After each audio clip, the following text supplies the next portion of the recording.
parang tinanggal na pala siya na part ng Quadcom dahil sa kanyang pagsalungag sa mga pahayag ng mga nandoon. Sa mga kongresista na kaalyado ng mga NPA, mahiya naman tayo sa topic ng pagpatay dahil kayo mismo, hindi kayo nagsasalita sa pagpatay ng NPA sa mga pulis, sundalo at mamayang Pilipino. Pati rin po sa mga natitirang resource persons na gustong mag-abogada papuntang ICC, si Attorney Maria Cristina Conti, na kandidato ngayon ng Bayan Muna Party List. Kasama po ang inyong katabi na si Nery Colmenares ng Bayan Muna.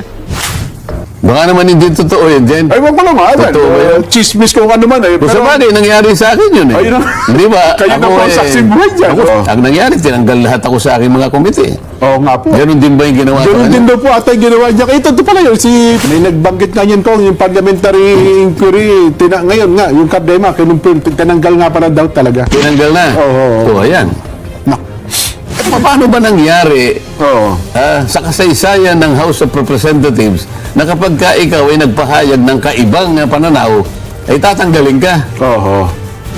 Salamat, Mr. Chair. Bawal po pumalakpak dito. Kung gusto nyo pumalakpak, doon kayo sa labas. Maaari ba? Mr. Chair, Wala hong bastusan dito, ha? Alam mo, Jen, ang House of Representatives, ito ay parliamentary. Oo po. Hindi isang opinion lang yan. Magkakaibang pananaw talaga. Nagkakalaban ng opinion. Ano? Magdidebate kayo dyan. At lilitaw talaga ang tunay at malinaw na katwiran sa pamagitan ng paligsahan ng pagdidebate. Opo. Hindi nang yan. Magdidebate. Pagkasalita mo, hindi ka naman niya kayang debatihin. Oho. Isusumbong ka. Walang kontra paliwanag. Teka muna kanya, nangguguloy ka. Kayo ang nangguguloy, di ba? Saka ngayon tatanggalin. Oho. Ngayon, tingnan natin ngayon sa karanasan, bakit nagkaganyan Oo. ang House of Representatives yan? In particular, yung Quadcom. Sino ang magsasabi, sinong mag-a-assess, halimbawa, kung failure o success? Halimbawa, tayo makakapagbigay tayo ng halimbawa rito sa programa natin. Sa dami ng mga kapitan na nakausap ko na. Kapitan ng barangay ko nga. Opo. Ngayon, siguro, dahil meron akong programa sa kabila, na kung ang tawagin ay sakipin ang sagip barangay ng mamamayan in action. Opo, oho. Halos mahigit na 600 na barangay kapitan ang nakausap ko na. Opo. Minsan napag-usapan namin yung kahabaan ng ng Commonwealth Avenue. Oho. Kung sabi niya, magmula dito sa Pilcoa hanggang Opo. sa dulo ng Fairview, Opo. nung wala pa yung programa na laban sa droga, Yung Warodura. between 30 to 35 incidents of kidnapping every day. Ako, ang tindi. Napakabigat po niyan. Oho. Kaya lamang po kami nagkaroon ng kapayapaan nung nagkaroon po talaga ng programa laban sa droga. Hindi man po ganap na nawala, pero po yung 30 to 35, hindi na po ganoon. Manaka-naka na lang. Oho. Napakaluwag po ng dibdib namin habang ginaganap po namin ang tungkulin namin. Kaya masasabi po namin, sa aming panukat, Oo. may katwiran po talaga ang ginawa ng Pangulong Duterte. Totoo. Sana man lang, dapat tinawag din itong mga taong ito na magpapatunay. Hindi ba? Oo. Sa isang makabuluhan at pantay na pagsisiyasat para ma-assess mo yung pagtatagumpay o kabiguan ng programa, huwag ka naman tatawag lang yung naapektuhan lang. Oho. Yung akala mo kayo na lamang ang inusig, hindi. Paano yung mga napatay? Kagaya nung sinabi nung nung isang congresswoman. Tama naman ang sinabi niya. Bakit po yung mga napatay ng NPA? Hindi mo extrajudicial killing yan? Mas maraming araw yun po. Hindi po mas marami. Ilang dekada na po ba yan? Siguro 50 taon na po nating ipinaglalaban ng ating kasarinlan, ng ating pong kapayapaan laban sa mga tao na yan. Kung ang pinag-uusapan ni extrajudicial killing, bakit po yung mga napatay nung mga makakaliwa na yan na lumalaban pilit sa gobyerno, itumba ang ating gobyerno? Bakit wala pong pag-uusig tungkol dyan? Oho.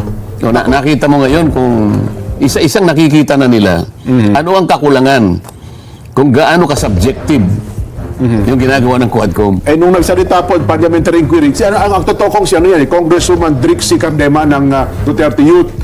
Mukhang sumalungat siya sa alon. Kumbaga sa alon ko, sumalungat siya sa pagkatapos sa salita, dinumog siya ng mga miyembro at opisyalis ng Quadcom Yung balita ko ngayon, parang tinanggal na pala siya na part ng Quadcom dahil sa kanyang pagsalungat sa mga pahayag ng mga nandoon. Baka naman hindi totoo yan, Jen. Ay, wag mo naman. Totoo ba yun? Chismis kung ano man. Kung sa bagay, nangyari sa akin yun eh. Ayun na. Di ba? Kayo na po ang saksing buhay dyan. Ako, Oo. Oo. kumbaga, pinipigil ko lang sila. Ako'y nagbibigay ng konting karanasan ko. Mas matagal naman ako sa kanila. Opo. Kung ano yung mga nangyari nung nakaraan, para magkaroon sila ng pagkukumpara kung ano yung mabuting gawin namin. Oho. Na huwag kaming mag-away-away. Mapanatili yung kapayapaan sa aming panig. Opo. At maayos namin. Magagawa yung tungkulin namin nang hindi kami nag-aaway-away. Oho. Ang nangyari, tinanggal lahat ako sa aking mga komite. Oo nga po. Ganun din ba yung ginawa Ganun sa din kanya? daw po ata yung ginawa niya. Ito pala yun, pinakita sa television. Dahil ngayon, makikita mo, Cardema, oo. makikita mo, bagamat ako wala akong sama ng loob dyan, ano? Opo, opo. Kaya lang masasabi natin, dapat sana, bago ka naman tanggalin, malaman mo man lang, ano ba dahilan, ba't mo ko tinanggal, di ba? Pwede na, opo naman. Tinanggal mo ba ako dahil ba sa pinigilan ko o nag-object ako doon sa dalawang bills ka ako na tungkol sa kuryente? Oo. Na kaya ako ino-objectan sapagkat palagi ko naman sinasabi, ang gusto ko sana, mapababa natin ang kuryente sa ating bansa. Oho. Yung pagkakatanggal ko ba sa Committee na Energy, yung ba yung dahilan? Kailangan sabihin lang nila. O edi, at least, although ako, naisip ko, yun nga yung dahilan. Opo. Di ba? Sana po, bilang mga honorableng tao, kung dapat ganun man lamang sana. Di ba? Makipantay-pantay kayo. Paano ba nangyari Oo. sa kasaysayan ng House of Representatives na kapag ka ikaw ay nagpahayag ng kaibang pananaw, ay tatanggalin ka? Oho.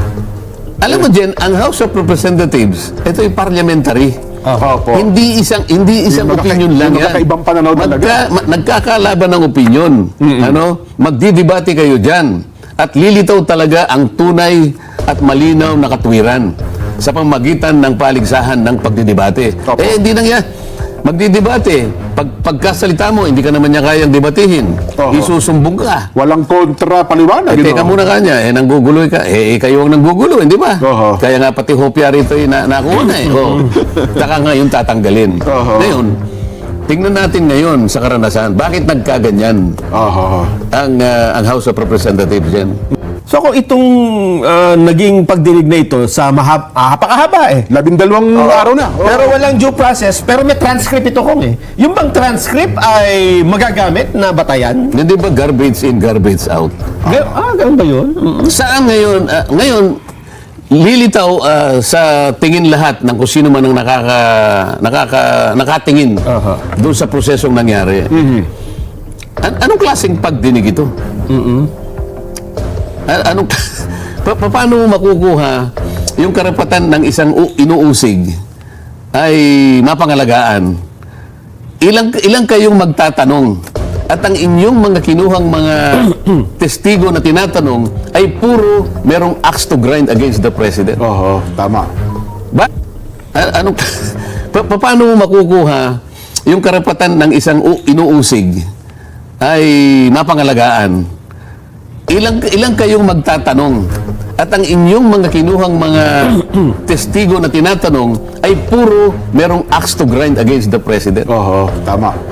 Bakit naman hindi kayo kumuha ng witness na maaaring makatulong niya sa pagtatanggol sa kanyang sarili? Unang-una, Oo. dahil ito ay kampanya laban sa droga, the war on drugs. Opo. Ba't hindi nyo pinatawag lahat naging chief of police nung kanyang panahon?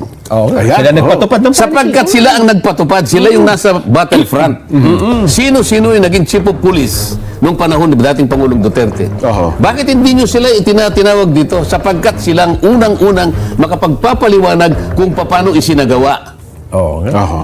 Yun Di po, ba? yun po ang punto ng... Hindi, bakit hindi ngayon hindi maiisip ng tao ngayon yan? Oo. Bakit hindi nyo tinawag ang Solicitor General nung panahon ni Pangulong Duterte? Ayan. Oho. Sino ba ang abogado ng gobyerno?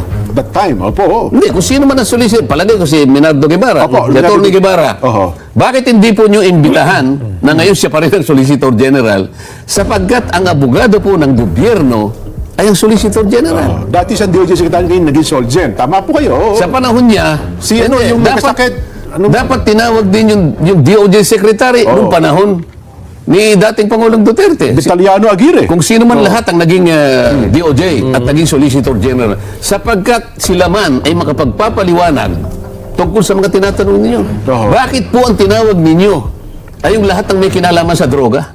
Oo. Na lahat yan ay galit sa Pangulong Duterte. Napansin niyo po ba? Kaya natin pinapaliwanag po ngayon. lahat ng witness talagang may axe to grind. Laban kay Ngayon, Pangulong Duterte. lahat ng witness na yon na merong axe to grind, all their statements were taken at their face value. Wala man lang, teka muna, tatanungin ko muna kung tunay yung sinasabi niya. Wala. Kung ano yung sinabi nila, tinanggap lahat ng Quadcom at ito ngayon ang itinatanong sa Pangulong Duterte. Bakit nyo ginagawa yun? Oo. Hindi papayagan yan ng tunay na korte. Yan po ang naging linya, di ba, Nelson, ng ni Congresswoman Drixie Cardema.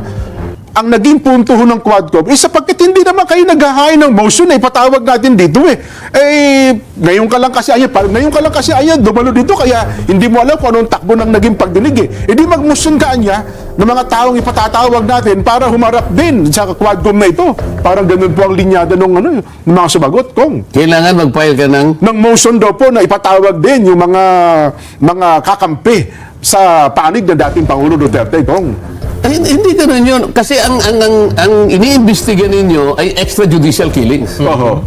Kasangkot na din doon yung pinatay ng NPA. Kasangkot na din doon yung pinatay ng Abu Sayyaf. Opo. Kasangkot na din dyan ang pinatay ng mga drug lords. Oho. Ang pinatay ng mga may kinalaman sa pagpapalaganap ng droga. Kasi kung EJK nga nang pinag-uusapan, tama EJK lang, ka, bakit ako gagawa ng sarili kong resolusyon? Sakop na lahat dyan. Ang sinasabi lang natin, ang pinakikita lang nila, yung sa panig ng mga napatay ng mga pulis. Hindi man lang nila sinusuri dyan yung napatay naman ng mga pulis at napatay ng mga adik at kung sino-sino pa ng mga drug pushers na may kinalaman dyan. Oho. So hindi balanse. Nasaan ang katwiran? Oho. Kaya ang tawag ko dyan Inquisition. hindi po ito... Hindi Quadcom Quackcom. Alam mo, ibig sabihin ng Quackcom? Dati po ginagamit. Yung tunay na doktor, tinatawag doktor, di ba? Yung hindi tunay na doktor, na nagdodoktor-doktor, ang tawag. Doktor po Okay, tawag ano yun. ito, the Quackcom. Yun ang talagang dyan, yun ang talagang tawag dyan. Oho. Isip-isipin mo, tatanggapin mo na lamang na totoo lahat ng witnesses against the former president. Tama ba yun? Hindi mo man lang sinuri kung totoo. At walang gustong magsuri kung yung salita ni Las Cañas ay totoo, hindi. Oho. Kung totoo lahat ang salita at affidavit ni Las Cañas, bakit nung panahon ng dating senador na Justice Secretary pa siya at naging Human Rights Chairman, bakit di isang kaso ay wala siyang naipay laban sa Pangulong Duterte? Yun na nga. Akala ko ba totoo yun? Oho. Tapos dumating pa yung isang senador. Ano naman ang role ng isang senador na yun? Provoke. Former senator. Hindi, anong katwiran ba't tinawag mo doon? Oho. Akala ko ba pinag-uusapan natin extrajudicial killing? Tama.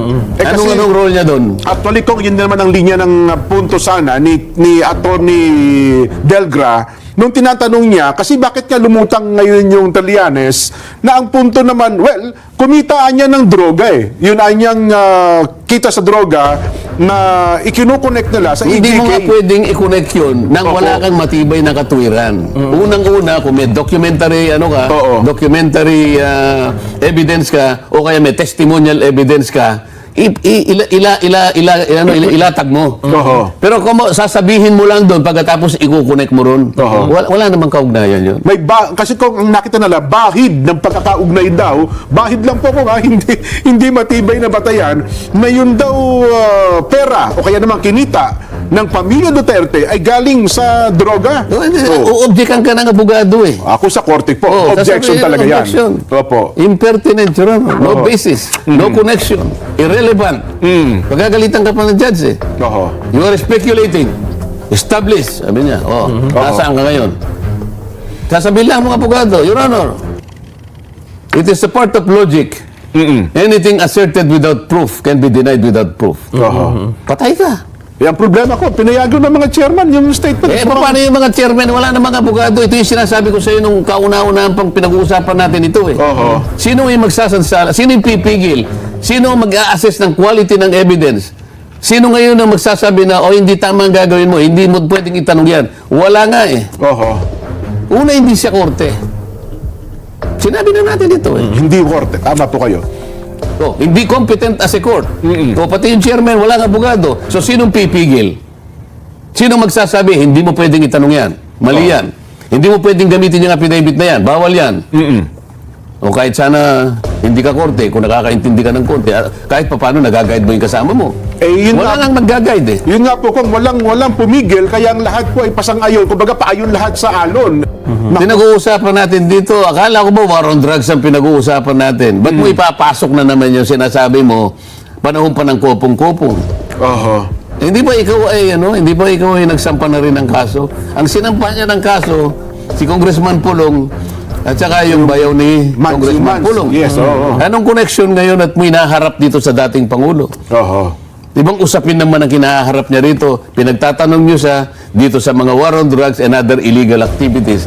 Ang problema lang, pag sinabi mo palang EJK lang sa panahon niya. EJK lang Selective. na nakaugnay Oo. doon sa programa niya laban sa droga. Oho. Pero pala yung EJK na isinakatuparan ng iba't ibang mga armed groups na pribado, hindi pala kasali. Oho. Ang totoo nun, yung mga nagtatanong dun eh, makiling sa mga NPA, yung mga iba eh. Ay, totoo. Minsan hindi nila, dapat sana, tanongin niyo rin po yung aming mga cadres. Yung pong mga nagre-recruit sa aming mga kasamahan Oo. sa bundok, tanungin po ninyo kung tama po yung pagkakapatay po ng mga pinagpapatay nila. Imbitan nyo rin po yung mga kadres namin. Wala man lang nagsabi sa kanila na imbitahan din yung kanilang mga kasamahan. May nagbanggit nga yan kung yung parliamentary inquiry, ngayon nga, yung Cardema, tinanggal nga pala daw talaga. Tinanggal na. Oo. So, ayan. Pangalawa,